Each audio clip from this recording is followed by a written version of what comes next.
субсидия жеткілікті ма, оның барлығына төлейтіндей? Былтырғы жылмен есептеген уақытта 33 миллиард теңге ақша жетпей қалды субсидиядан. Сіз бұл статистикамен келісесіз бе? 2 миллионға жуық ірі қараны жаңағы кеміттік.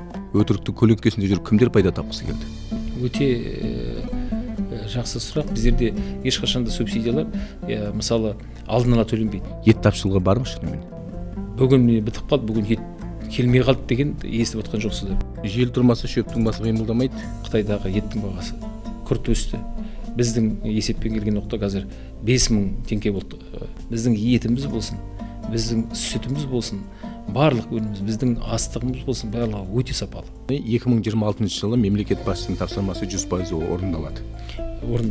Былтыр Ақтөбе, Қостанай, Қызылорда, Солтүстік Қазақстан және Шымкент қалаларында 5 жоба бойынша қаражат мүлдем төленбеген деген ақпарат шықты.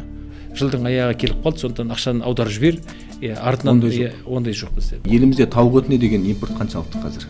Бұл тәуелділікті біз 1-2 жылдың ішінде біз жабамыз. Бұл тұрғыда білгеніміз 19, білмегеніміз 99 қойға.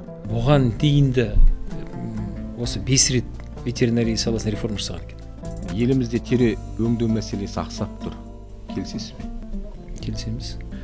Шегіртке, кесіртке және басқа да зиянкестердің мәселесі күн тәртібіне күрт көтеріледі. 2 миллионнан жоғары гектар өңделеді деп отырмыз. Ветеринар мамандардың бүгінгі жағдайы қалай болып жатыр?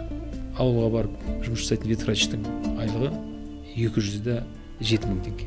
Елімізде түйе шаруашылығы неге кенжелеп тұр? Түйе шаруашылығында біз кежелеп қалды деп айта алмаймыз, өзі дамып келе жатыр.